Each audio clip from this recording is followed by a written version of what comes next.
Boa noite, pessoal. Estamos começando mais uma live especial aqui no Instagram do Nefi.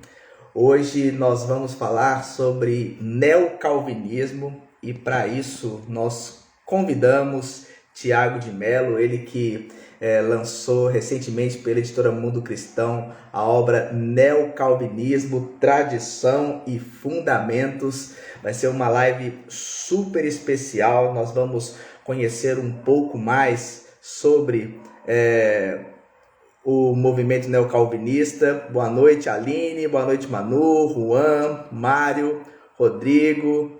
Sejam muito bem-vindos. O Rodrigo já falou aqui que acabou de comprar o livro. Muito bom, Rodrigo, muito bom mesmo. Estou com o meu livro aqui, inclusive, no Kindle. E é uma obra incrível para você que quer conhecer mais sobre esse tema do neocalvinismo. E eu já quero convidar aqui o Tiago para estar conosco, ele que já está na área aqui. Deixa eu já chamar ele para o nosso bate-papo. Deixa eu já...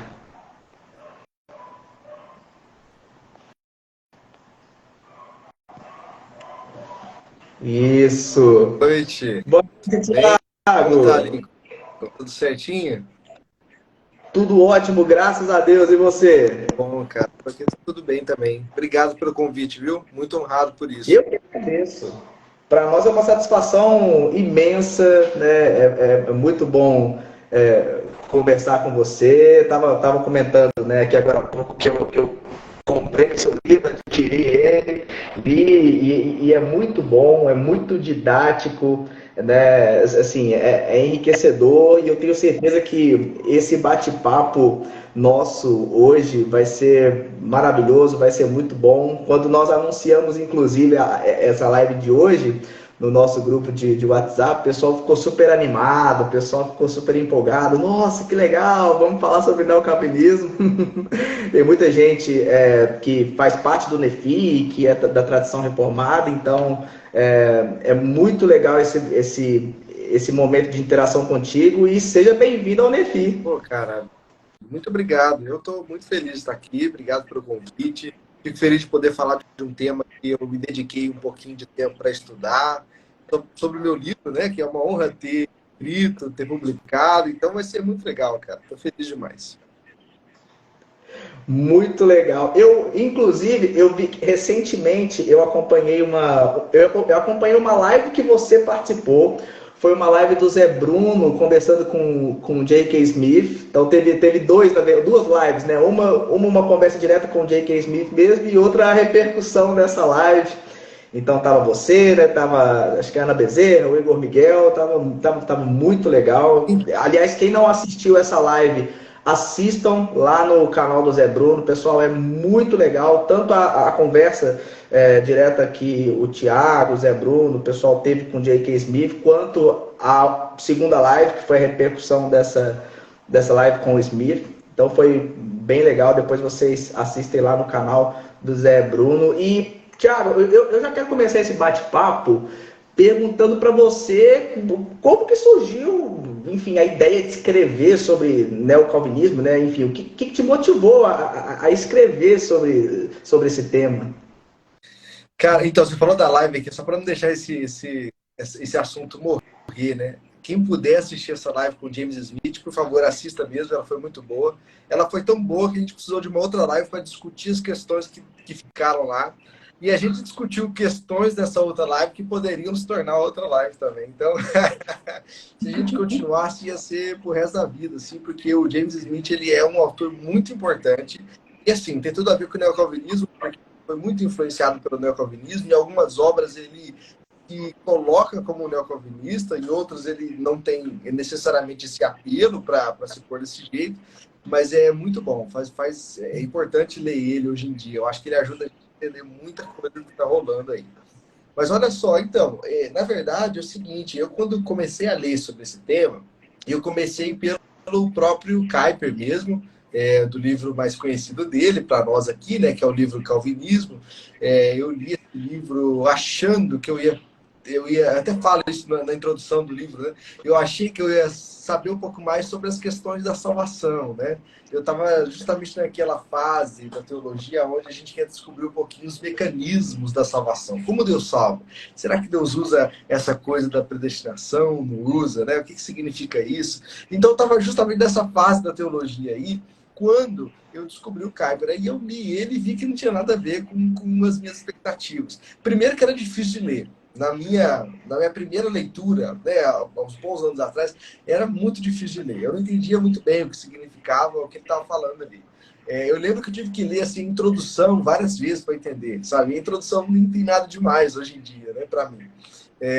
Mas eu percebi naquele livro que a questão toda, e é isso que chama atenção nessa tradição, a questão toda tem a ver com como o cristianismo ele pode responder às questões da vida comum, né? Da vida que não tem a ver com a vida da igreja, a vida que não tem a ver com a vida da devoção apenas. Como que isso influencia nas outras partes da nossa vida, nos outros aspectos da nossa existência? E aí o Kuyper ele discorre sobre isso, principalmente a partir do calvinismo. Então, cara, foi assim que eu comecei a estudar, né?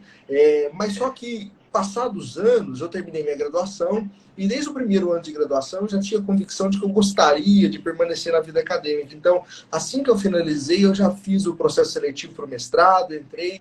Assim que eu entrei no mestrado, você já tinha que entrar com um projeto de pesquisa, né? Quem faz mestrado aí sabe como é que funciona, né? Nas áreas de humanas, a grande maioria das universidades, ela exige que você entre com um projeto de pesquisa. O que você quer, no final das contas, entender ou pesquisar durante esse período de mestrado.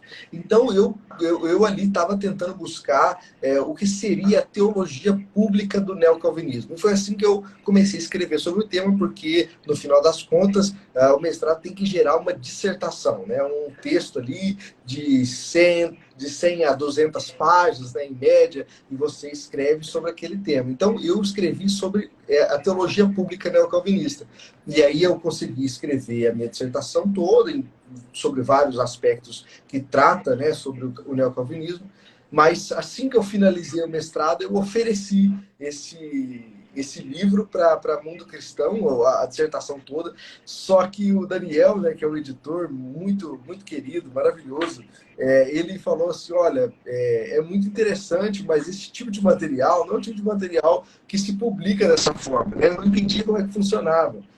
Porque dissertação, né, pessoal, não sei quantos de vocês já leram uma dissertação, mas dissertação só lê quem escreveu e é o pessoal da banca, né? Da banca de defesa, que tem que ler obrigatoriamente, entendeu? Quase ninguém lê uma dissertação, uma tese, a não ser que ela seja ou espetacular ou muito interessante. Como é o caso da dissertação da minha amiga Ellen Teixeira, que tá para sair aí, que é um assunto super interessante. Tomara que ela venha aqui falar sobre isso.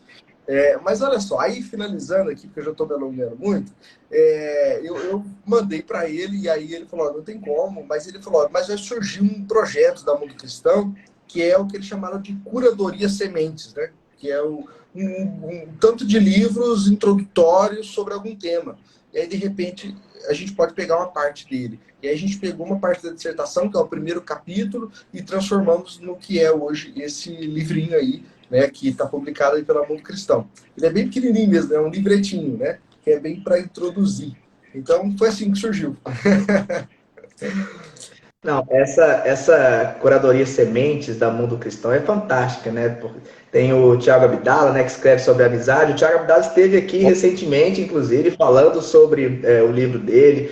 Tem um livro do Stephen Kirchner também, o protagonismo da Bíblia, muito bom. Tiago Cavaco também escreve, né? Doidos por Discernimento, acho que é o nome do livro dele. Enfim, tem muito livro bacana lançado pela Mundo Cristão, pela Curadoria Sementes. Olha, e livros super acessíveis, pessoal, vale muito a pena. Vão na Amazon, comprem o livro físico ou no Kindle, né, como no meu caso aqui. Gente, é maravilhoso, assim, vocês não vão se arrepender, é um conteúdo riquíssimo, riquíssimo mesmo, de verdade. Apesar de Tiago, apesar de pequenos, são livros interessantes. Muito conteúdo riquíssimo, é muito bom. Aliás, a sua tese de doutorado continua nessa linha da teologia pública do Kuyper ou Não, eu não? trabalho em teologia pública ainda, desde o TCC da minha graduação, eu trabalho com teologia pública. Mas aí no mestrado eu foquei na teologia pública neocalvinista e agora eu foco numa teologia pública da alteridade. Então eu trabalho esse conceito de alteridade dentro de Paul Ricoeur, né, que é um filósofo contemporâneo nosso, que ele não vive mais, mas é um filósofo da filosofia contemporânea, e junto com outros, como Miroslav Volf, são meus principais referenciais teóricos. Mas é teologia pública ainda, mas não mais na linha reformada. Eu vi que eu precisava de outros ferramentais, digamos assim.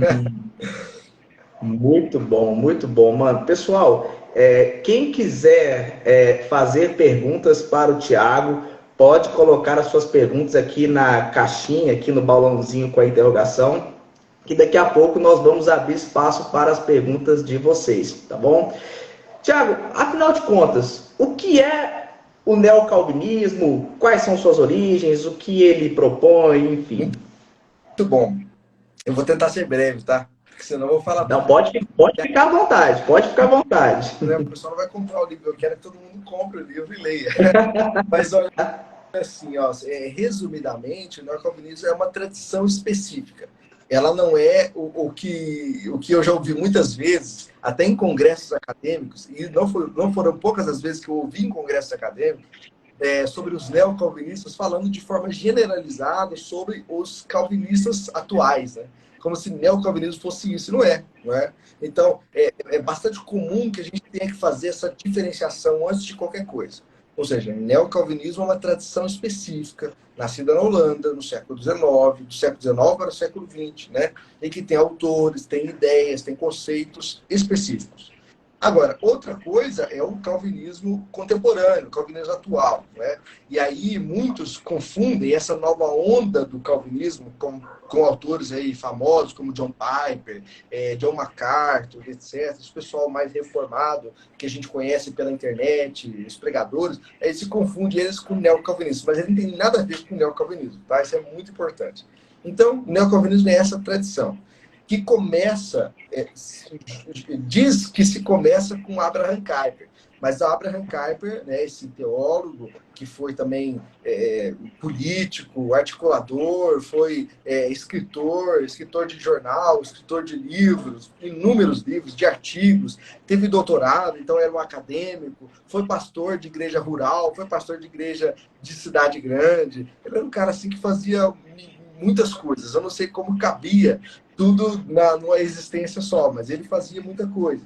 E era também uma figura bastante controversa, tá? Se você ver, tem várias imagens que você consegue achar aí. Eu não tenho agora de memória o nome da imagem, até porque vai estar em holandês e eu não sei falar holandês, né?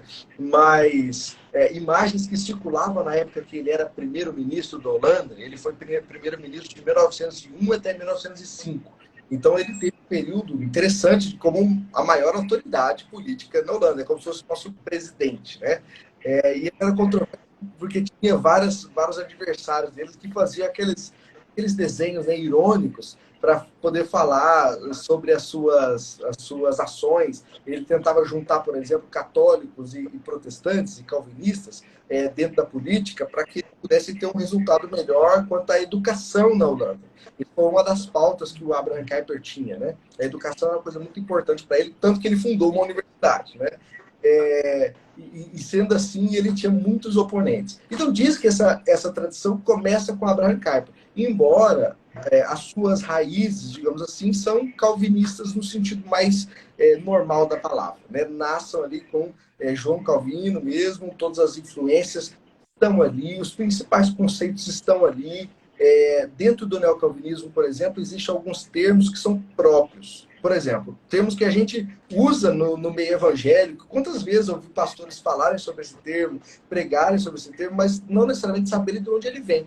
O termo graça comum é um termo que é utilizado pelo Abraham Kuyper.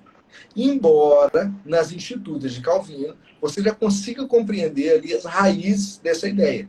Então, a gente pode dizer assim, sem muito medo de errar, que essa tradição é uma tradição calvinista, por isso o nome neocalvinista, Só que ela é neo porque ela renova essa tradição calvinista quando ela responde às questões do mundo pós-Revolução Francesa, pós-Revolução Industrial, e todas essas mudanças históricas, econômicas e políticas que acontecem ali na Europa. E principalmente pela figura do Abraham Kuyper. Mas existem outros também, a gente vai falando dele. Mas basicamente isso é o neocalvinismo. Então o neocalvinismo não é essa nova onda calvinista do mundo, e muito menos é uma tradição que enfatiza a questão da salvação. Ela enfatiza mais a relação do crente com a vida como um todo. Essa pretensão de ser uma visão de mundo, né? Que o calvinismo seja uma visão de mundo é uma coisa que nasce bastante ali, ou que cresce bastante no neocalvinismo. Não sei se eu respondi bem ali, mas eu vou falando aí. Sim, total. Muito bom, muito bom. No livro, quando você fala do neocalvinismo, e aí eu gostaria que você falasse sobre isso, você destaca três nomes, né? Talvez os três grandes expoentes aí do neocalvinismo, que é o Kuyper, o Bavinck e o Deuber, né? Autores que hoje nós conhecemos mais, são mais divulgados, enfim. Eu queria que você falasse um pouco sobre cada um deles, tanto do Kuyper quanto do Bavinck e do Deuber, no seguinte sentido, de que modo eles contribuíram com o neocalvinismo, enfim, as ideias que eles trabalharam dentro desse movimento. Sim. Olha só, eu queria já indicar um livro, além do meu, é claro, né? Opa! É esse livro aqui, que é muito, muito interessante, ele me ajudou muito, meus adesivos aqui não me deixam mentir, né?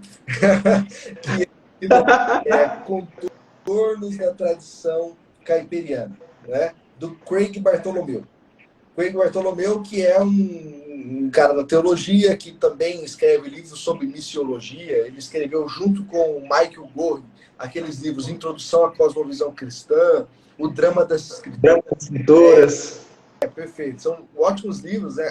Ótimos livros para estudar missiologia, teologia bíblica. E ele também é um cara bastante versado na tradição neocalvinista.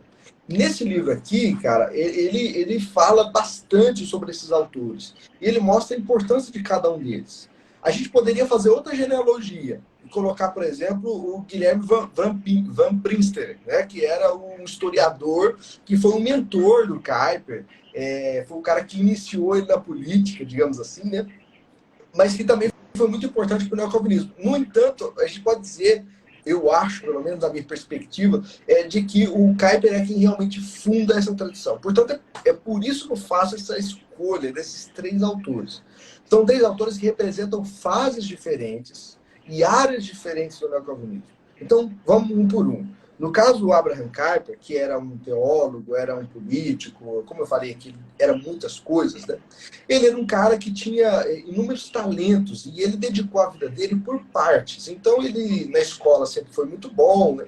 Quando você vê a vida dessas pessoas que a gente estuda, que a gente lê, são pessoas sempre excepcionais, né? Você tem que cuidar para você não ter inveja da facilidade que essas pessoas têm de estudar, de compreender as coisas. Parece que as filosofias mais difíceis são nada para ele. É claro que eu tenho certeza que eles tinham também a sua dificuldade, mas lendo assim, parece que eles compreendiam com facilidade. Então o Kuyper era desses, assim, falava algumas línguas desde criança, sabe? Tinha facilidade com o aprendizado, era muito versado na filosofia. Quando ele fez o doutorado dele, ele teve muita influência da teologia alemã, que também tem muita influência do idealismo alemão, né? Estudou muito sobre Kant, sobre os filósofos modernos. Então ele tinha muita capacidade de diálogo com os filósofos, né? Não à toa ele tem inúmeros livros que são livros com teor filosófico mesmo, embora de teologia, né? A grande maioria.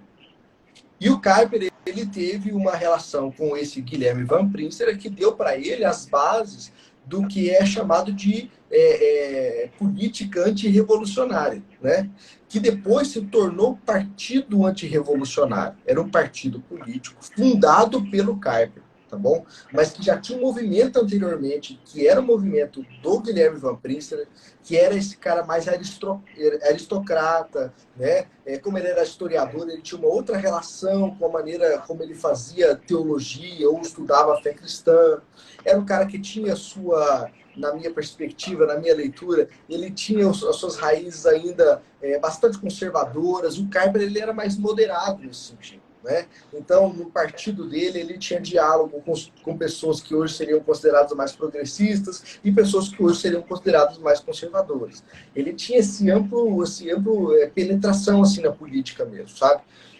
Só que o Kuyper, ele é conhecido muito por duas razões. Primeiro, a influência dele na política holandesa. Porque assim que ele começa, depois que ele tem o doutorado dele, primeiro ele se torna ministro, né, do evangelho, se torna um pastor, e ele vai para uma igreja rural, e nessa igreja rural os irmãos começam a orar por ele, para ele se converter, porque ele era muito intelectual, mas ele não tinha a espiritualidade pietista que aquele pessoal tinha.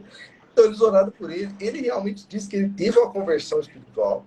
Ele disse que ele teve um momento, né, em que ele teve uma epifania e compreendeu outras coisas acerca do evangelho que ele não tinha entendido com a teologia que ele tinha aprendido, que era a teologia liberal alemã, liberal mesmo, né, não liberal como falam hoje, qualquer coisa é teologia liberal, lá é teologia liberal de fato.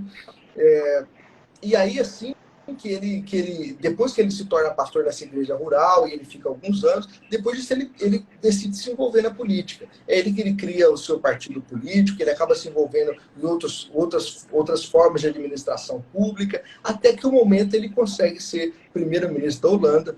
Nessa época ele já não é pastor mais, ele deixa o pastorado para participar da política, o que é uma coisa bastante interessante, né? Porque ele não mantém as duas coisas juntas. Não estou dizendo que manter é errado, mas é uma coisa que, no meu olhar, é bastante louvável de ser feito.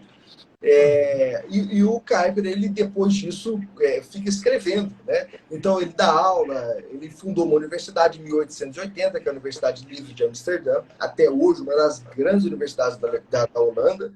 Ele escreve num jornal diário, outro jornal semanal, durante muitos anos, né? Que é um jornal que ele fundou ou que ele ajudou a fundar. E ele escreve inúmeros livros de teologia. Então esse é o Kuyper, entendeu? Um cara assim que fez inúmeras coisas na vida, né? O segundo agora, eu tô falando muito, eu vou tentar falar um pouco menos deles para não ficar tão cansativo, tá? Não Pode ficar à vontade. Aqui, tá? Vai dar certo. Olha só, então o cara é o Herman Bavinck. O Herman Bavinck também é um grande teólogo. Se a gente for falar sobre um quesito teologia, a gente vai ter que uma briga boa entre os dois, né? Só que o Bavinck, ele é um teólogo sistemático. Ele consegue falar sobre questões doutrinárias com uma fluidez, um diálogo com a filosofia, um diálogo com outras áreas, um diálogo com a história, um diálogo com a psicologia, né? Ele tem um livro incrível que está publicado em português, além da Dogmática Reformada, que é aquela um livro, na verdade, 4 obras, né, 4 volumes de uma mesma obra. Ele tem um livro que chama Filosofia da Revelação, que é um primor, assim, é muito legal. Um livro bastante interessante, difícil de ler, tá? Não é fácil de ler, não, mas é um livro que vale a pena e mostra o quanto ele tem a capacidade de dialogar filosoficamente. Ele também obtém seu doutorado, se torna professor de teologia sistemática, ele se envolve na política, ele acaba ele tem um cargo que seria algo como um deputado, mais ou menos algo assim, durante um tempo. Ele fica no lugar do Kuyper como líder do Partido Antirrevolucionário por um período. Então ele tem seu envolvimento público também, apesar de ter escrito muita coisa na vida dele. Então ele também, né, é um cara que dá inveja à sua produção, à sua capacidade intelectual, e ele é conhecido como um dos grandes teólogos reformados aí, principalmente da área de teologia sistemática. Se você procurar teologia sistemática no Google, você vai dar de cara com a obra dele, Dogmática Reformada, que é uma das maiores obras de teologia sistemática que já foram escritas aí na história, né? E temos aí uma segunda geração, né? Aqui já é uma outra geração de pessoas mais novas que se envolveram ali com o neocalvinismo. E aí a gente pode dizer que há uma tradição neocalvinista porque, de alguma forma, há uma continuidade das suas ideias. Daqui a pouco a gente fala sobre as ideias, conceitos e tudo, mas há uma continuidade das ideias, tanto de Kuyper para Bavinck, quanto de Bavinck e Kuyper para o Hermann Dorward. Agora, o Hermann Dorward, diferente desses outros dois, não era da teologia, ele era da filosofia. Embora a gente possa dizer que o Dorward ele faça uma teologia filosófica em muitos lugares ali da filosofia dele, porque ele toca em assuntos que não são próprios da filosofia, mas que dentro do sistema dele de filosofia fazem sentido, o Dorward ele era um cara extremamente metódico dentro do quesito filosofia. Ele era um cara da filosofia do direito. Tá? E isso é muito interessante, porque ele era formado em direito, depois fez seu doutorado em filosofia, tudo, né? Se torna professor. Ele trabalhou como funcionário público durante um tempo, né? Depois ele foi contratado pelo Instituto de Pesquisa do Partido Antirrevolucionário para fazer uma filosofia que desse a base filosófica, intelectual, para o envolvimento político do Partido Antirrevolucionário. E esse projeto ficou conhecido como filosofia cosmonômica, que é justamente a filosofia dele, que é o projeto de filosofia dele, que gerou os seus livros também, né, são 4 volumes, A New Critique of Theoretical Thought, que é uma nova crítica do pensamento teórico. Que é uma nova crítica, porque ele está criticando ninguém menos que Immanuel Kant, né? Que é a filosofia do Kant, é conhecida como filosofia crítica, justamente porque ele faz 3 críticas, das críticas transcendentais. E o Dorward ele faz a crítica do Immanuel Kant. Foi bastante pretensioso, né? Talvez um kantiano olhe para ele e ache que ele não conseguiu, mas ele fez, esse era o objetivo dele. Só para finalizar, né, o Dorward também foi professor na Universidade Livre de Amsterdã.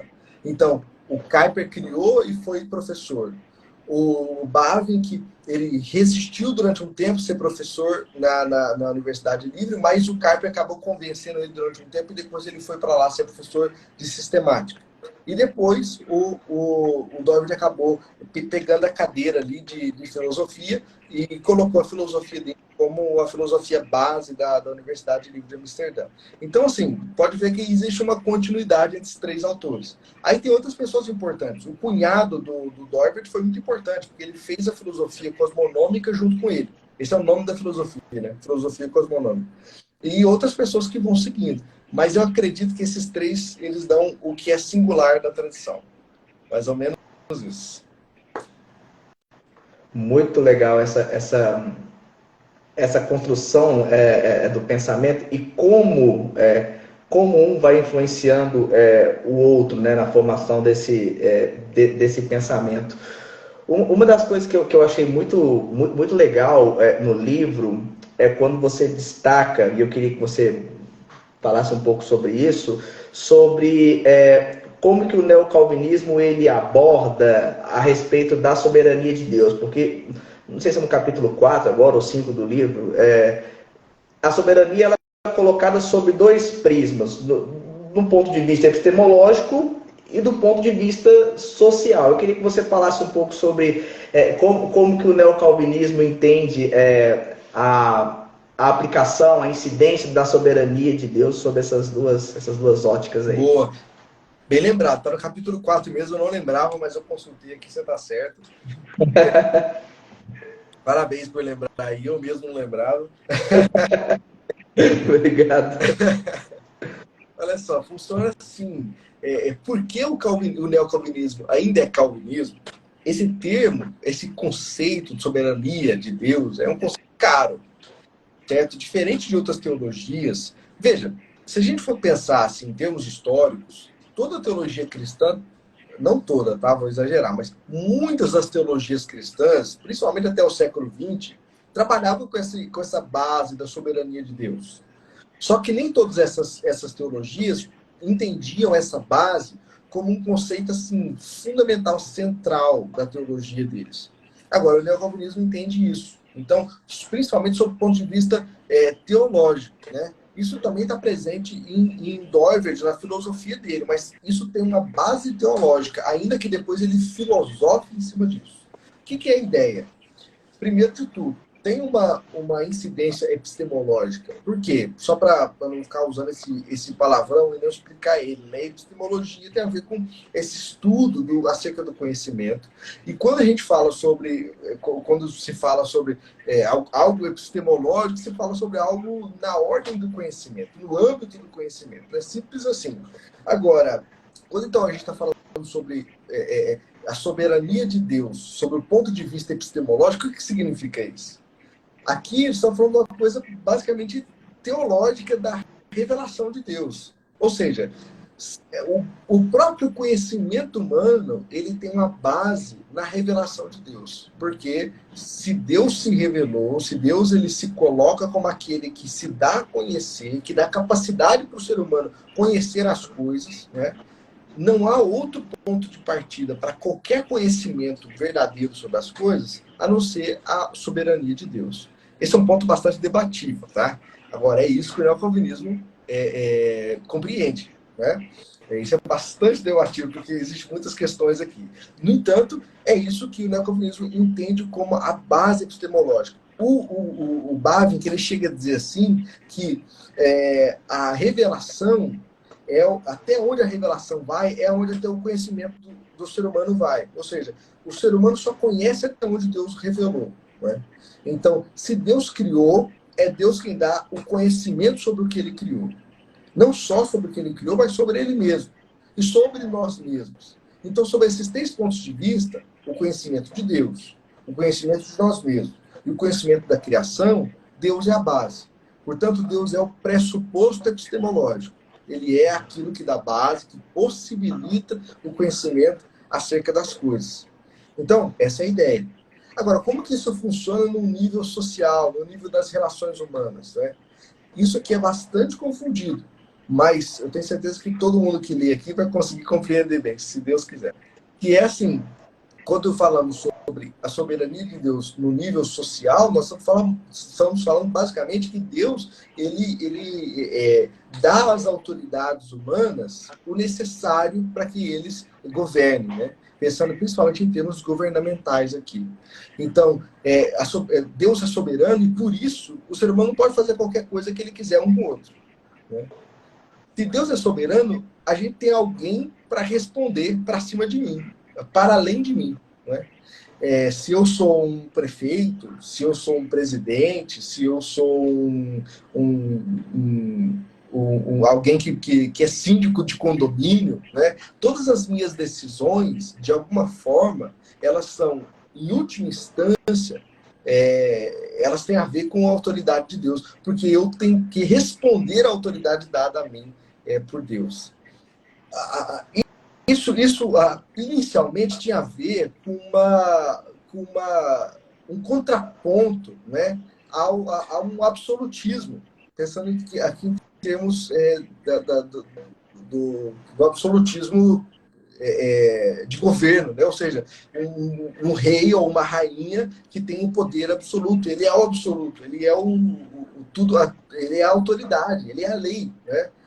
Então, de alguma forma, o neocalvinismo ele responde contra essa ideia absolutista de poder, tentando oferecer uma alternativa. Qual que é a alternativa? Não tem como o ser humano fazer qualquer coisa que ele quiser com seus súditos, com quem está abaixo dele. Porque, no final das contas, sempre há alguém acima de qualquer autoridade humana, que é o próprio Deus. Então, a autoridade de Deus, a soberania de Deus, ela faz com que as autoridades humanas elas tenham que se submeter de alguma forma, compreendendo que há uma instância maior, né?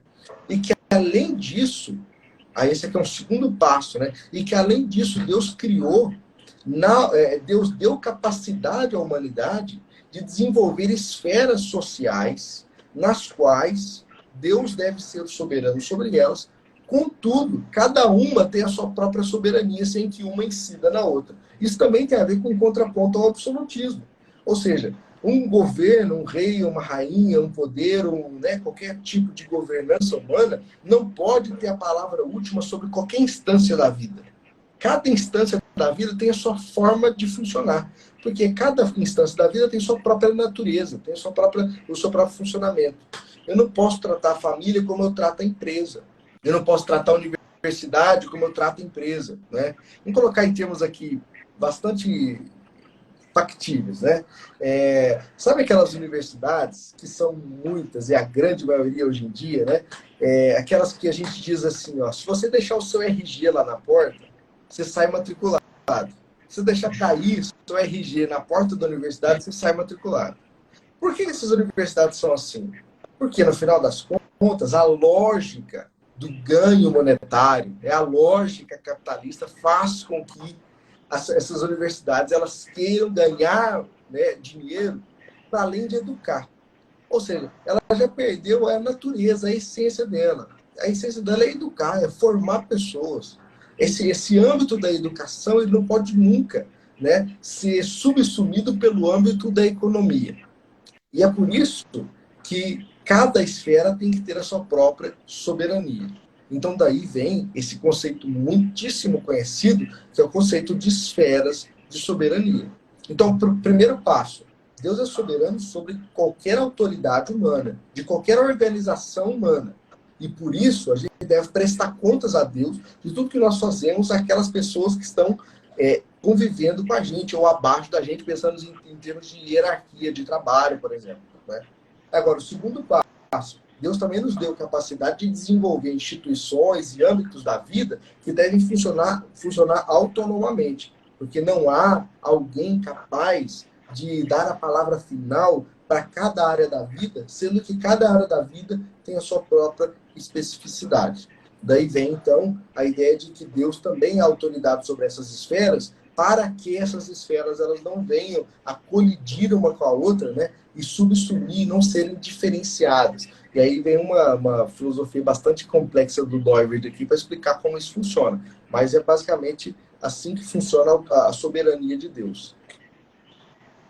Muito legal. Quando você estava falando da soberania na perspectiva epistemológica, eu lembrei que acho que o Doivert vai falar, né, que todo pensamento teórico ele possui uma base religiosa, né? Não tem como um pensamento teórico, não tem como haver uma neutralidade nesse sentido. Mas que mais ou menos isso que o Doivert fala, eu achei muito legal quando você fala isso no livro. Quando a gente começou quando a gente começou a live, e assim, esse assunto, esse tema do neocalvinismo é muito legal. Eu acho que merece uma parte 2. vamos combinar assim. Mas uma coisa que eu achei muito legal no livro, e você falou no início, é quando você falou de graça comum. E no livro, lá no capítulo 5, você fala sobre graça comum e graça especial. Eu queria que você falasse também um pouco sobre esses conceitos, lembrando, pessoal, antes do Thiago responder essa pergunta, que você que tem perguntas, se você quer fazer a sua pergunta, escreva nessa caixinha, nesse balãozinho com a interrogação dentro, tá bom? Então, se você tem dúvida, se você tem pergunta, coloque na caixinha que daqui a pouco a gente vai ler as perguntas que vocês fizeram, tá bom? Maravilha, maravilha. Deixa eu tentar aqui formular de modo rápido, porque eu estou sentindo que eu estou respondendo sendo muito prolixo, né, nas questões aqui. Mas assim, tentando sintetizar, né? Dentro da teologia é bastante comum a gente tentar separar, hoje em dia, né, porque o Kuyper realmente fez ele deixou clara essa mudança, né, dentro da teologia.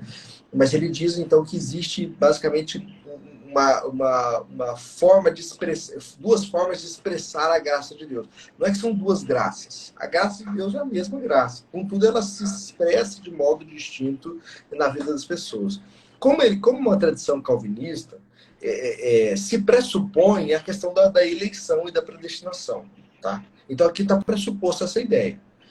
O neocalvinismo, apesar de não enfatizar muito essas questões, é claro que o Bavinck faz isso porque ele faz uma teologia sistemática, né? Obviamente ele tem vários capítulos sobre isso, mas também não é a grande ênfase. Eles partem da ideia de predestinação. Ou seja, existem algumas pessoas que são predestinadas a serem salvas.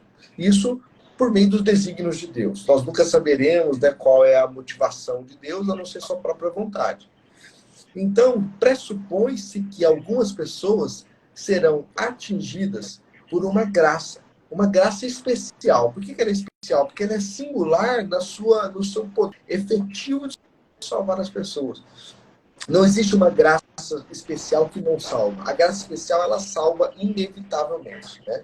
E aqui a gente pode tentar usar aqui os termos da soteriologia clássica calvinista, a graça irresistível de Deus, ou seja, a graça especial é uma graça que se dá de forma irresistível. Ela pega você e te salva, né, pro resto da vida. Só que isso não se aplica a todas as pessoas, né? Pensando aqui em termos bastante frios do calvinismo, é isso. Não é legal dizer como o calvinismo pensa isso. Então, essa é a realidade, nua e crua. Como essa graça ela não necessariamente alcança a todos, a gente não pode dizer que as outras pessoas elas estão destituídas de graça. Não, elas também são revestidas de graça. Só que uma graça diferente. É uma graça que é comum. Por que ela é comum? Porque ela atinge a todos invariavelmente, salvos ou não salvos. Então não se trata de uma graça que é salvífica, que tem poder para a salvação eterna, aqui pensando em termos de eternidade mesmo, tá? É uma graça comum. É uma graça que tem a ver com, primeiro, tem a ver com uma forma de frear os poderes do pecado no mundo, tá? E a segunda coisa, eu já explico essa primeira aqui, mas a segunda coisa tem a ver com impulsionar o florescimento humano. Então, primeiro de tudo, como que a graça comum funciona? A graça comum funciona dando uma freada naqueles efeitos negativos do pecado. O que quer dizer isso? Que o neocalvinismo entende que se não houvesse a graça comum, não haveria possibilidade de qualquer bem acontecer no mundo, qualquer coisa boa, né, positiva, significante acontecer no mundo. Poderia acontecer uma coisa ou outra, por conta da moral humana, alguma coisa assim. Mas, sabe, aquilo que é realmente bom, aquilo que faz o ser humano florescer, não seria possível se não fosse essa graça comum de Deus frear o pecado.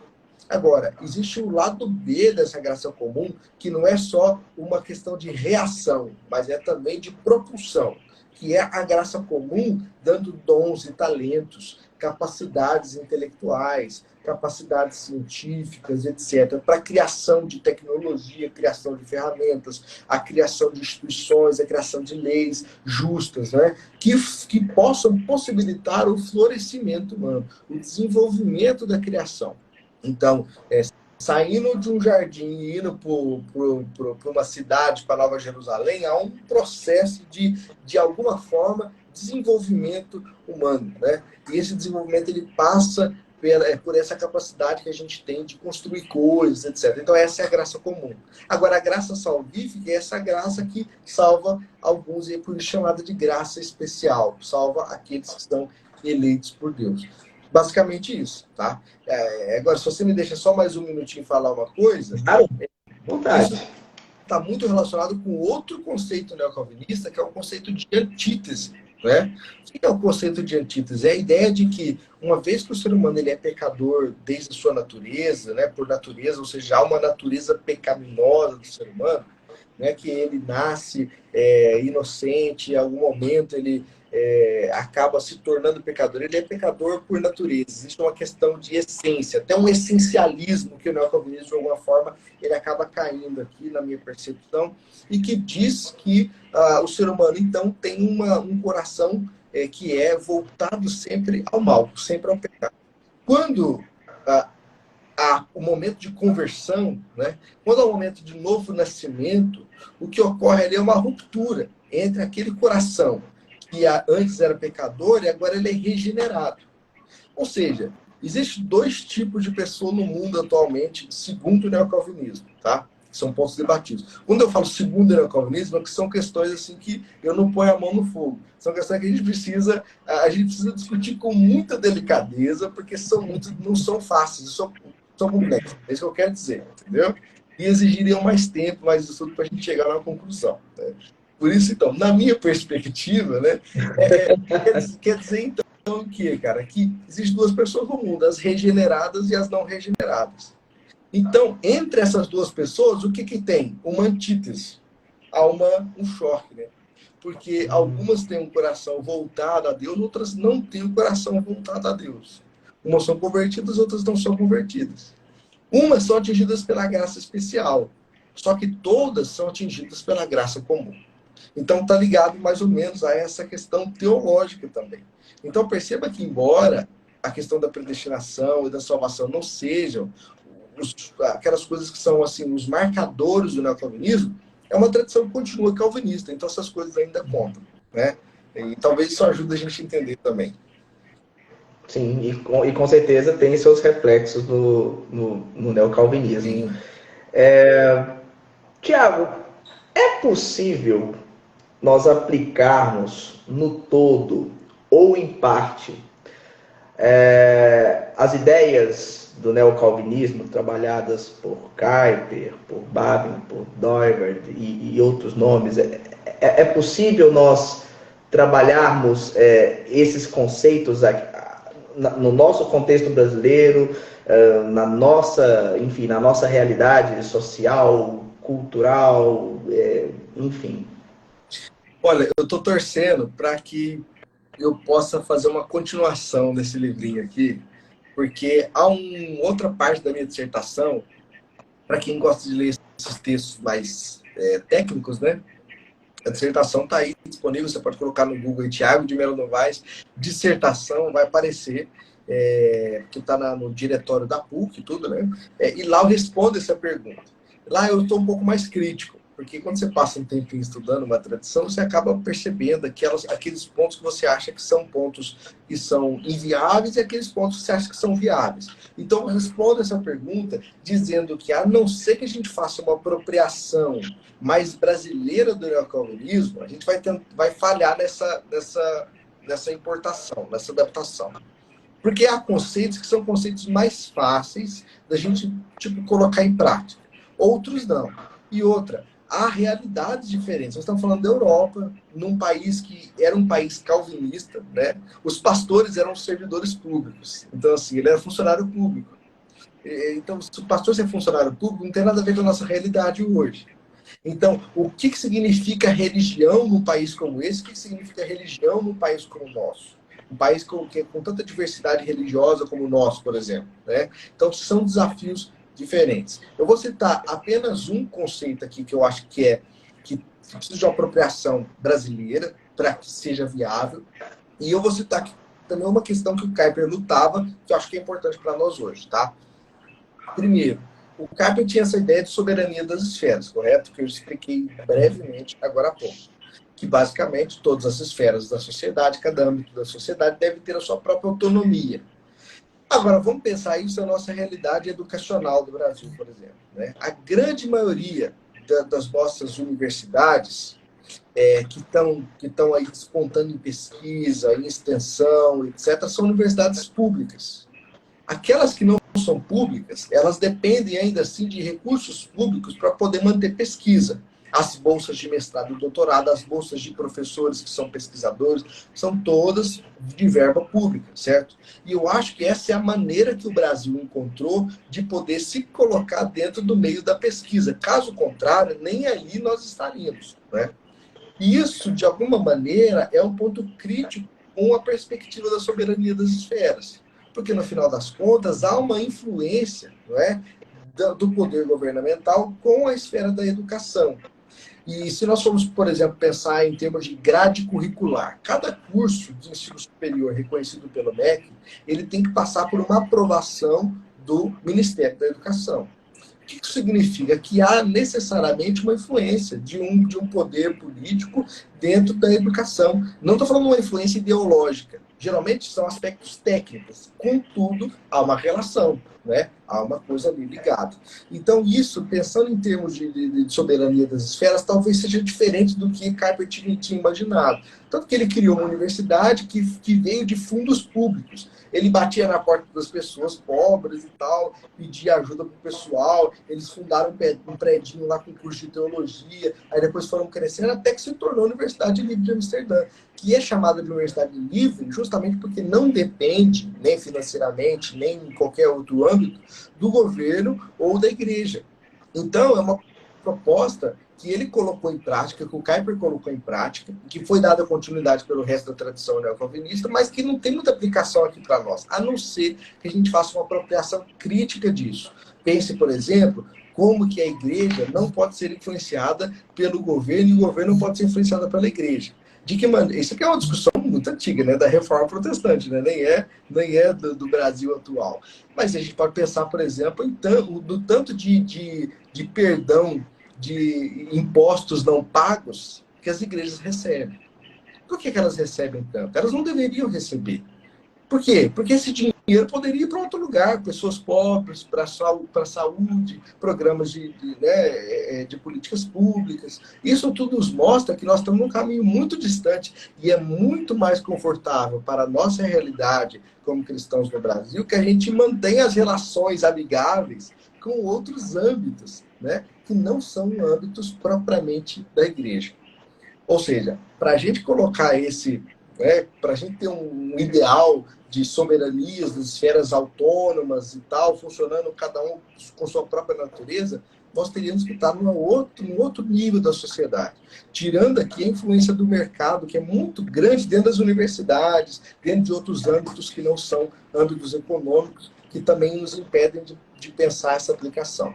Agora, vamos tentar ser um pouquinho otimista aqui e ter um ideal interessante. O Kuyper, ele era alguém, e aqui eu uso o Kuyper porque ele realmente é um autor acima de qualquer questão que nós podemos colocar aqui, e eu tenho pouquíssimas, porque o Kuyper é realmente alguém que eu coloco assim como um exemplo, né? Pensando em termos de teologia, de vida e etc., né? Integridade, né? Você não vai ver histórias do Kuyper com casos com outras mulheres, como é o caso de alguns teólogos do século XX, por mais que eles sejam importantes na teologia, eles têm essa questão da integridade. O Kuyper não tinha isso. Se envolveu com a política, mas era honesto, sabe? Então tem tudo isso que é sacadas, insights interessantes para nós, sabe?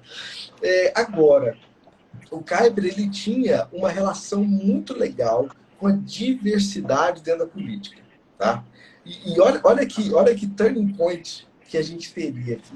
O Kuyper, com quem ele tinha menos paciência, tá? Era com os caras que são mais conservadores e reacionários do partido antirrevolucionário. E não com o pessoal que era mais progressista. O que é uma inversão hoje, né? Hoje o progressista ele é um usado do diabo, enquanto o conservador ele é um enviado de Deus com uma verdadeira ideologia, etc.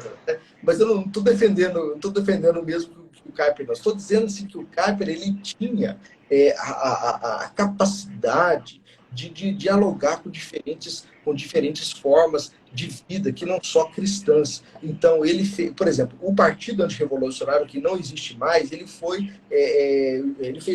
fez uma junção com outro partido, que era católico, e se tornaram um partido de coalizão, né? Que hoje ainda existe esse partido de coalizão. Então, olha que interessante ver como o legado de Kuyper também foi um legado de diversidade.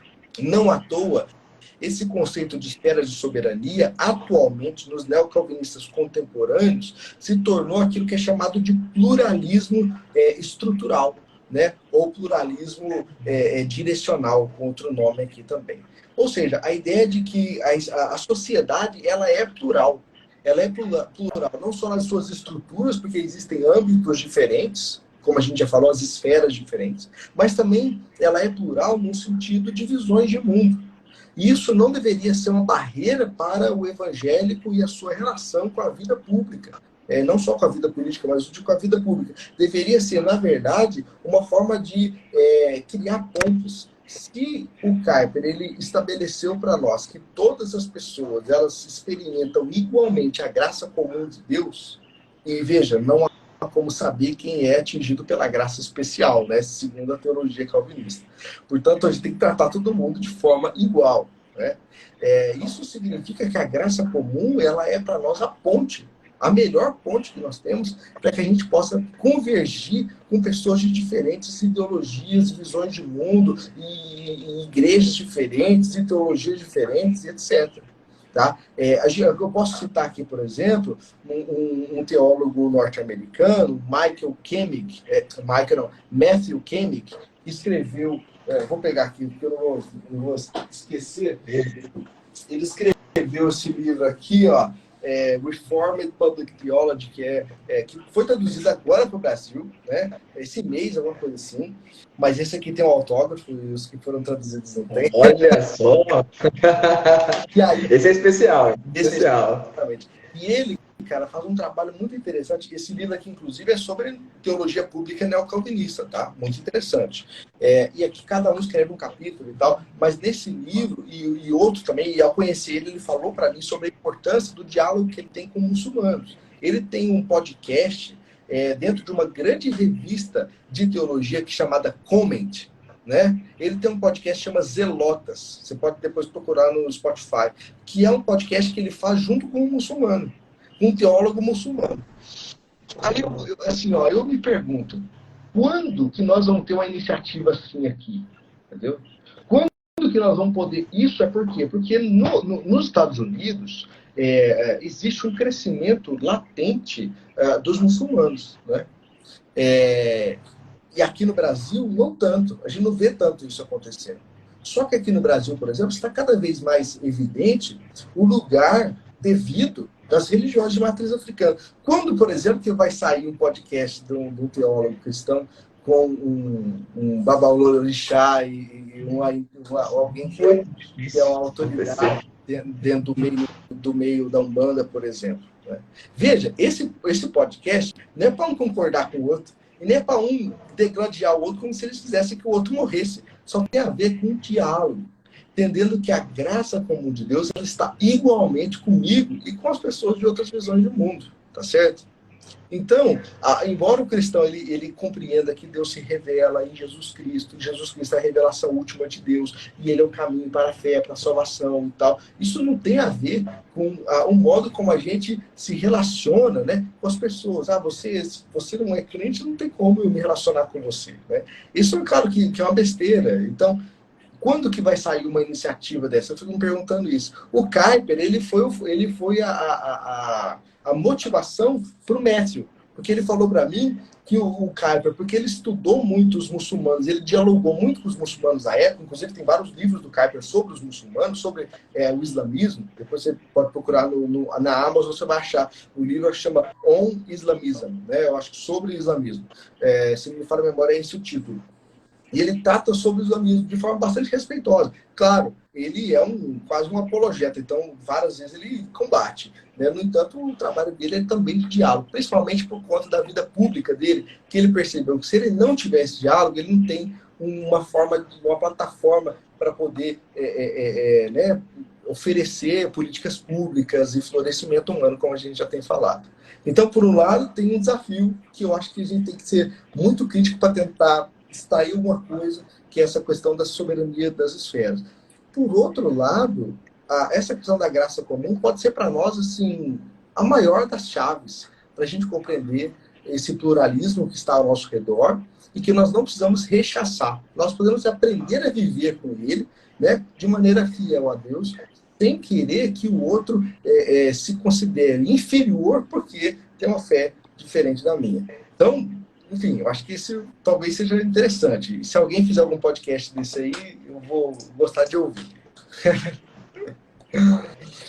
É difícil, assim, nós pensarmos neste modelo de diálogo construtivo no Brasil, principalmente se a gente for levar em consideração a polarização que tomou conta, né, aqui no Brasil. E polarização, eu falo em vários aspectos, não apenas aspecto político, tá, pessoal? Polarização em vários aspectos, de modo que alguém que pensa diferente de você é seu inimigo. E, na verdade, não é assim. Nós precisamos conviver e sermos capazes de dialogar, né, com essas pessoas que pensam diferente de nós.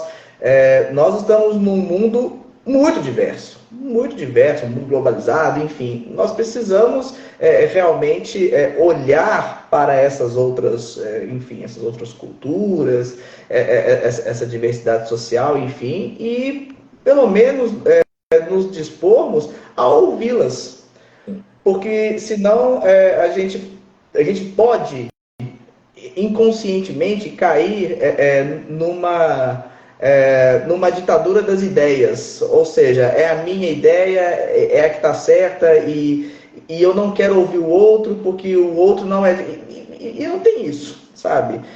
Então, eu acredito que nós cristãos precisamos promover cada vez mais espaços dialogais, respeitosos e construtivos. Eu acho que esse é o caminho. Se nós vamos conseguir implementar isso no Brasil de uma maneira satisfatória no futuro, é uma outra história. Mas nós precisamos de um primeiro passo, né? E que seja nós a darmos esse primeiro passo e nos dispormos a esse debate respeitoso, esse diálogo construtivo, uma escuta atenta e de qualidade, né, ao outro, né, que pensa diferente de mim. Enfim, nós precisamos exercitar mais isso, e é um grande desafio para nós aqui no Brasil, sem dúvida nenhuma.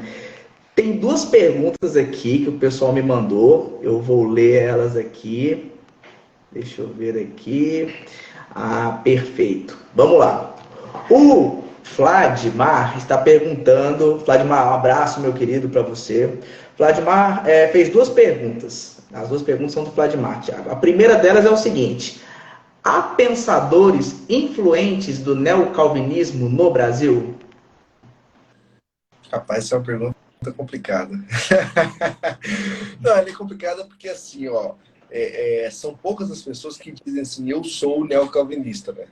Porque, assim, tem muita gente que é influenciada por essa tradição. Assim como tem muita gente que é influenciada pela tradição anabatista. Assim como tem muita gente que é influenciada por outras tradições dentro da teologia.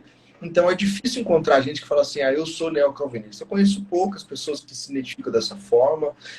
Mas eu prefiro dizer, assim, que o neocalvinismo ele tem tido frutos ambíguos dentro do Brasil, assim. Por um lado, algumas pessoas elas confundem o neocalvinismo com um tipo de teonomismo, com um tipo de teologia do domínio. O que quer dizer isso? Ele coloca, por exemplo, soberania das esferas como um motivo para o cristão governar cada esfera da sociedade, sabe? Isso não tem nada a ver com a teologia caipiriana. Isso é a teologia do domínio. Eu escrevo também a dissertação também, um capítulo só sobre isso, se quiser ler também. Só procurar no Google, você vai encontrar. Então, assim, dentro daqui do Brasil, muita gente compreende mal. Fora que, por exemplo, se você ler o livro do Kuyper, o Calvinismo, esse livro ele não pode ser lido isolado, porque ele é uma série de palestras. Há palestras que ele deu lá em Princeton. Então, assim, você não pode levar a palestra como se fosse a teologia do cara, entende? Mas muita gente usa isso. E numa palestra, ele tem um tom enérgico, muitas vezes. E, por vezes, tons combativos. Aí muita gente utiliza isso como forma de colocar o Kuyper como um grande, sabe, um apologeta bravo, zangado com seus adversários e tal, o que na realidade, na vida pública, no seu engajamento público, não era a verdade, né?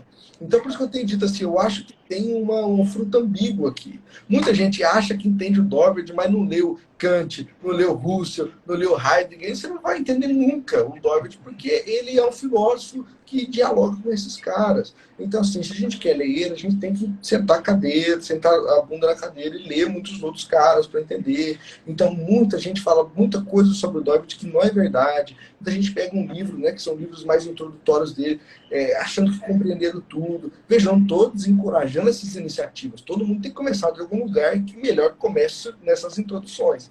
Só que a gente acaba queimando esses autores, sabe? Queimando esses autores porque a gente coloca eles em lugares que eles não estão. Então, assim, isso é um fenômeno que eu vejo com muito lamento. Mas, por outro lado, como são frutos ambíguos, né? Por outro lado, tem muita gente lendo, interessada e realmente entendendo sobre o assunto. Eu vejo muitas discussões interessantes, muita gente que entende imensamente mais do que eu mesmo, né? Os meus amigos aí que manjam muito de neocalvinismo, eles realmente dão um baile em tudo que eu sei, qualquer discussão que eu falo ali, eles já sabem todos os detalhes, e os livros, e as ideias e tudo. É interessante ver isso. Mas eu acho que não em termos de figuras, de pessoas, né? É claro que existem algumas pessoas que eu conheço, o meu chefe, né, o Guilherme de Carvalho, na BC2, né, é um dos meus chefes lá, né? Ele é um cara que divulgou o neocalvinismo durante muito tempo. O Ricardo Quadros Gouveia, que foi um cara que estava no início, no início do neocalvinismo no Brasil, muito antes do Guilherme, por exemplo, né? No início dos anos 2000, ajudou a traduzir o livro Calvinismo, né? E é um cara que fala sobre a teologia reformada de um ponto de vista que é mais progressista, enquanto o Guilherme tem um ponto de vista talvez um pouco mais conservador. Então a gente percebe assim que existem pessoas que trabalham esse neocalvinismo, mas eu não sei se eu colocaria assim em termos de as figuras que são as figuras que a gente, sabe, tem como exemplo aí, sabe? Muito bom. A outra pergunta do Vladimir é o seguinte: de que maneira a intelectualidade neocalvinista ocorreu no campo social, em particular nas artes? Assim, no Brasil, nada, né? A realidade é essa.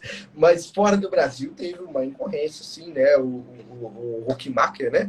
Ele teve realmente uma influência dentro do momento ali que ele estava vivendo, apesar de não ser, tá, dentro da história da arte, pensando em termos gerais, ele não é um teórico indispensável, né? Ele não tem uma grande plausibilidade dentro da academia, etc. Não tem, né? Tem muita gente que coloca ele nessa posição, mas isso é uma desonestidade intelectual e não é importante pensar em termos da arte no geral, né? Veja, eu não sou um historiador da arte, mas isso é bastante óbvio dentro dos estudos mais básicos ali, né?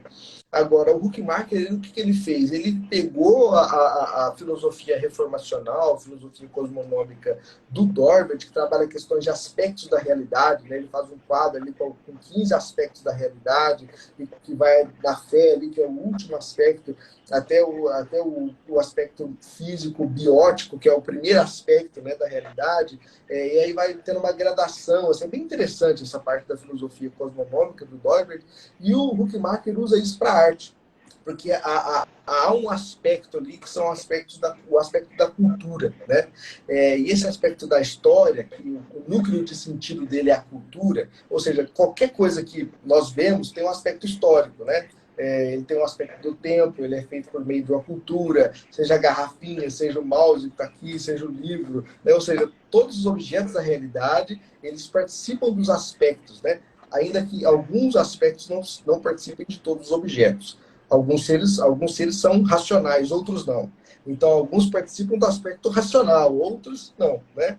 Então, por assim vai. Estou falando aqui de forma tão generalista que se alguém souber da filosofia de Dorbert vai achar que eu não entendo nada, o que é verdade, mas não tanto assim, não sou tão ignorante assim. Mas o ponto aqui, cara, é que o Huckmacher, então, utilizou isso para falar do lugar da arte, né? Do lugar do desenvolvimento estético da realidade, como um lugar singular na criação de Deus, né? Aquilo que não depende de outro aspecto da realidade, mas que tem a sua própria singularidade, que tem o seu lugar, que tem a sua forma de se sobressair dentro da forma como o ser humano floresce. Isso por meio da graça comum, etc. Né? Ele tem uma teoria estética muito ligada à ideia de beleza, que dentro da história da arte contemporânea ele talvez já não seja tão utilizado mais, mas ele utilizava bastante isso. Essa ideia de beleza é bastante latente para ele.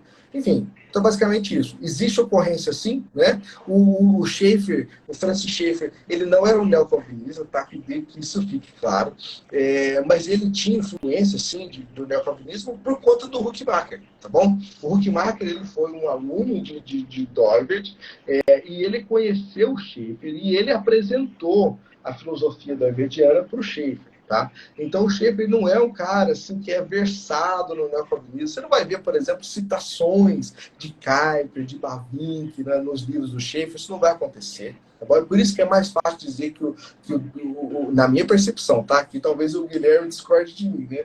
Mas que não assista a live.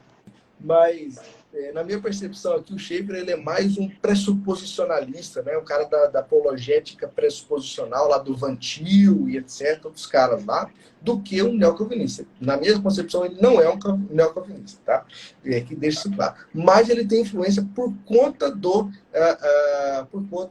Huckmacher. Então, eles que eram muito amigos, acabaram tendo uma influência um no outro. E o Schaeffer acaba escrevendo também um livro, né? A Arte e a Bíblia, que fala um pouquinho sobre como a arte está dentro da Bíblia desde o seu começo, que é um livro bastante interessante também para quem está interessado em validar a arte, mesmo sendo cristão, né? Mas é isso. Muito legal, muito legal. Tiago, quem quer, enfim, aprofundar um pouco mais sobre esse tema do neocalvinismo, quais obras você recomenda para essas pessoas?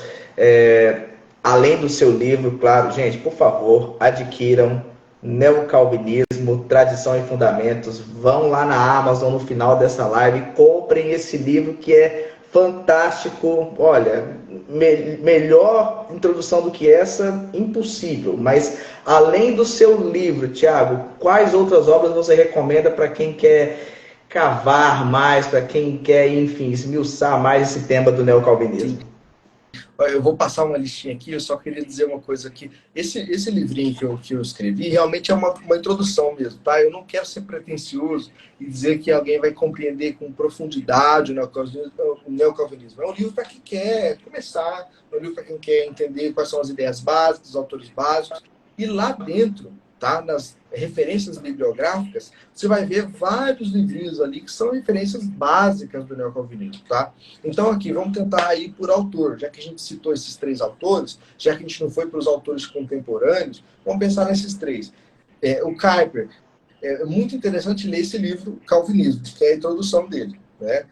Não que a introdução que ele criou como introdução, mas como foi uma palestra que se disseminou muito, é um livro que vale a pena ser lido. Kuyper, ou Calvinismo, ou só Calvinismo, eu acho que é assim que está na tradução mais atual, né?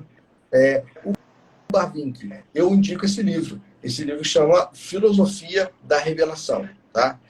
Agora, se você quer ler teologia sistemática, se quiser comprar, aí você vai gastar um bom dinheiro para comprar a Dogmática Reformada em 4 volumes, mas são livros excelentes, tá? E se alguém terminar de ler ele até o final da vida, eu vou dar algum prêmio. Eu acho que não existe ninguém que fez isso de verdade. As pessoas dizem que fazem, não, tá? Existe também, cara, o Dorvett, pensando aqui em uma introdução também, raízes da cultura ocidental, né? E também no Crepúsculo do Pensamento Ocidental. São 2 livros básicos também, bastante introdutórios dele, e que também servem ali para quem vai começar a estudar esse tema, tá bom? Agora, quem quiser entender um pouco mais o compilado do neocalvinismo, eu indico esse livro aqui, né, que é o Contornos da Teologia da Tradição Kuyperiana, do Craig Bartholomew, da IVP Press, né, dessa editora muito conhecida nos Estados Unidos, e também indico um livro que acabou de sair há poucos meses, que é um livro que chama Neocalvinismo, uma introdução teológica. Isso não está em português, está em inglês, então você pode dar uma olhadinha na Amazon, assim. É um livro também bastante interessante, que foi muito indicado ali pelos dinossauros ali, cabeções do neocalvinismo atual. E que eu não sei se vai ser traduzido para cá, mas é um livrinho assim que tem uma contribuição bem interessante, viu? Que foi lançado há pouco tempo. Maravilha, pessoal, anotem essas dicas do Tiago, tá bom? Opa, chegou mais uma pergunta aqui da Camila. A pergunta é o seguinte, vamos lá. Deixa eu ver. Já ouvi um teólogo reformado dizer que calvinismo e neocalvinismo são 2 nomes para a mesma coisa. O que você tem a dizer sobre isso? Acho que o Tiago até já falou sobre isso no início da live, né? Sobre calvinismo e neocalvinismo, a diferenciação dos termos. Mas eu vou pedir para o Tiago só mencionar rapidamente novamente essa diferença entre os 2 termos aí, só para dar uma reforçada aí na galera. Claro, não, isso é uma confusão bastante comum, viu, Camila? Isso acontece com frequência, assim, eu vejo muito, até falei antes da live, né, que eu já vi isso acontecer em vários congressos acadêmicos, né, de teologia, de ciência da religião. O pessoal fala sobre o neocalvinismo, geralmente com muitas críticas, né, mas sem conhecer muito bem. O pessoal lê um livro ou outro, acha que entendeu tudo da tradição. Mas aí o que acontece? Essas confusões são comuns. Primeiro, que elas são comuns por conta do nome, né? Se eu pensar e historicamente tem vários neo alguma coisa que é simplesmente uma continuação aos neomarxistas, né? Sei lá, né? Neo alguma coisa, neo-kantiano, né? São tradições dentro da intelectualidade que são continuações e não necessariamente tem assim uma tradição específica relacionada com ela, como é o caso do neocalvinismo. Então é óbvio que essas coisas são muito diferentes, tá? Elas são muito diferentes assim porque elas têm singularidade. Óbvio que o neocalvinismo continua sendo um calvinismo, né? Mas essas duas coisas são diferentes por conta da sua ênfase. Elas têm ênfases diferentes e têm conceitos diferentes. O Kuyper, ele deu muita cara nova para essa teologia. O Dorward, com sua filosofia, ele teve um desenvolvimento singular intelectual para essa tradição. O Bavinck teve uma obra que assim, é difícil dizer que a gente teve uma obra desse porte, né, tratando com a filosofia, etc., como é a obra de Bavinck, de teologia sistemática. Ou seja, há uma coisa singular no neocalvinismo que não pode ser confundida com o calvinismo em geral. Até porque quando a gente fala em calvinismo, está pensando em questões mais de salvação, né? Pouca gente, por exemplo, leu as Institutas de Calvino e percebe que a questão da salvação não é o centro da teologia ali. Existem muitos outros aspectos que estão juntos, né, que estão sempre dando coesão para a teologia de Calvino. Agora, da mesma forma, acontece com o neocalvinismo. O pessoal lê uma coisinha e acha que entendeu tudo, né? Ou acha que é a mesma coisa, que fala sempre de predestinação e tal, ou usa como termos sociológicos, como neopentecostalismo. Neopentecostalismo é um termo sociológico, não é um termo que os neopentecostais se chamam disso, né? Então, muita gente usa isso da mesma forma, fala os neocalvinistas, né? Como se fosse a mesma coisa, mas não é. Então, espero que fique claro aí. Pessoal, o papo tá maravilhoso. Assim, esse bate-papo com o Thiago, incrível. A gente aprendeu muito e, claro, gente, tem mais no livro do Thiago. Então, gente, adquiram a obra do Thiago, Neocalvinismo, Tradição e Fundamentos, editora Mundo Cristão, curadoria Sementes. Aí o Thiago tá com o dele físico, tô com o meu aqui no Kindle. Tem o audiobook também, para quem gosta de ouvir o livro. Tem lá na Pilgrim? Tem na Pilgrim, tem em outras plataformas. Você pode comprar só o audiobook também. Procura aí que tem. Olha aí, pessoal. Então, em audiobook, neocalvinismo também, pessoal, né? Tem físico, tem digital, tem audiobook, tem para todos os gostos, pessoal. Então, galera, adquiram o livro do Thiago. O Nefi super recomenda mesmo. Thiago, quais são seus canais de contato para a galera que quer interagir com você, acompanhar suas atividades, Instagram, enfim, Twitter, se você tiver, Facebook, canal do YouTube, enfim. Eu não tenho canal no YouTube, essas coisas. Eu sou meio reservado, assim, sabe? Eu não posto quase nada. Eu mais tuito do que qualquer outra coisa, porque o Twitter ele não precisa de uma foto, nem de um vídeo, então eu não preciso encarar a minha vergonha. É só escrever. Então tem Twitter, você acha lá como Thiago Melo _N. É isso? Não, Thiago Melo. É isso, Thiago de Melo _N no Twitter, ou Thiago Melo, se você colocar, vai digitar, você vai achar também minha foto. Eu acho que eu estou parecido com a foto lá. E aqui no Instagram, é esse Instagram que você está vendo aí, clica e me segue, a gente pode conversar, se tiver alguma dúvida. Mas basicamente eu uso essas duas redes aí. Eu não tenho canal no YouTube, eu também não faço vídeos, eu tenho meio vergonha disso. Então, você vai me encontrar nessas duas redes aí. Maravilha. Thiago, quando você lançar seu próximo livro, faço questão de trazê-lo novamente aqui no Nefi para divulgar o seu livro, enfim, para a gente recomendar também. Nefi, enfim, portas abertas para você sempre. Muito obrigado por estar conosco, muito obrigado por esse tempo precioso conosco aqui. Cara, a gente aprendeu muito com você, a gente aprendeu muito sobre esse tema do neocalvinismo. Tenho certeza que toda a galera tá amando, né?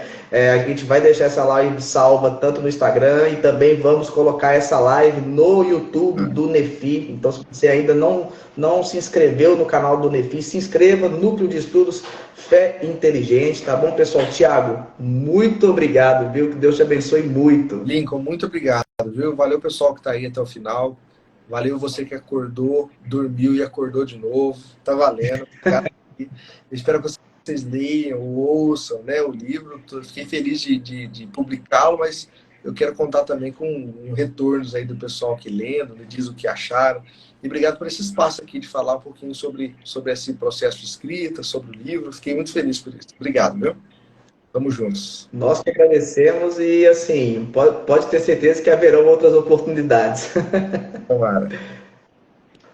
Pessoal, para você que esteve conosco até agora, muito obrigado, pessoal. Divulguem essa live nas suas redes sociais, grupos de WhatsApp e fiquem ligados aqui no Instagram do Nefi e também no nosso canal do YouTube. E se você ainda não faz parte do nosso grupo de participantes, clique no link que está na bio do Nefi e faça parte do nosso grupo de WhatsApp. Lá nós divulgamos nossas agendas de reuniões. Lá também você fica por dentro das discussões que nós promovemos lá. Tá bom, pessoal? Um grande abraço a todos vocês. Fiquem com Deus. Até a próxima. Tchau, tchau, pessoal.